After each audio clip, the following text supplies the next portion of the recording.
امریکہ نے حملوں کا دائرہ شمالی مغربی ایران تک بڑھا دیا۔ تبریز پر 3 میزائل گرے، چابہار، سریک، بوشہر سمیت مختلف علاقوں میں مسلسل نویں رات بارود کی برسات کی گئی۔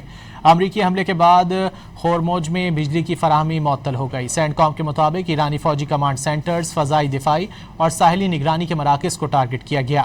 ایران نے جوابی حملوں میں ایک بار پھر اردن اور کویت میں امریکی اڈوں کو نشانے پر رکھ لیا۔ پاسداران انقلاب نے اردن کے عقبہ ایئرپورٹ پر کئی امریکی فوجیوں کو ہلاک کرنے کا دعویٰ کر دیا۔ امریکہ نے حملوں کا دائرہ شمالی مغربی ایران تک بڑھا دیا۔ تبریز میں کم از کم 3 دھماکوں کے بعد ایک بڑے علاقے میں آگ لگ گئی۔ سیریک، بوشہر سمیت مختلف علاقوں میں مسلسل نویں رات بارود کی برسات کی گئی۔ بندر ماشہر اور بندر امام خمینی بھی دھماکوں سے گونج اٹھے۔ تسنیم نیوز کے مطابق بوشہر صوبے کے علاقے خورموج پر امریکی حملے کے بعد خورموج میں بجلی کی فراہمی معطل ہو گئی۔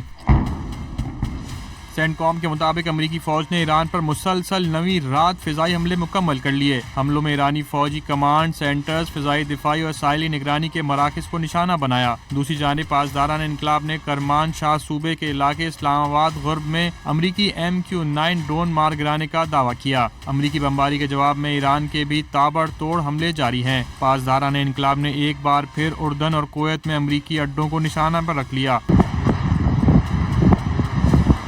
پاسداران انقلاب کے مطابق اردن کے عقبہ ایئرپورٹ پر موجود امریکی فوج کے C-17 ٹرانسپورٹ طیارے اور B-8 کمانڈ اینڈ کنٹرول طیارے پر بیلسٹک میزائل سے حملہ کیا گیا۔ اردن میں ہی موفق السلطی اور الازق ایئر بیس کو بھی ٹارگٹ کیا گیا، جہاں امریکی فوج کے بیس ہینگرز تباہ ہوئے۔ حملے میں کئی امریکی فوجی ہلاک ہونے کا دعویٰ کیا گیا۔ پاسداران انقلاب نے کویت میں السالم ایئر بیس پر بھی ڈرون حملے کیے، جن میں ارلی وارننگ ریڈار سسٹم کو نشانہ بنایا گیا۔ امریکی سینٹرل کمانڈ ایران حملوں پر اب تک 3 امریکی فوجیوں کی ہلاکت کی تصدیق کر چکی ہے۔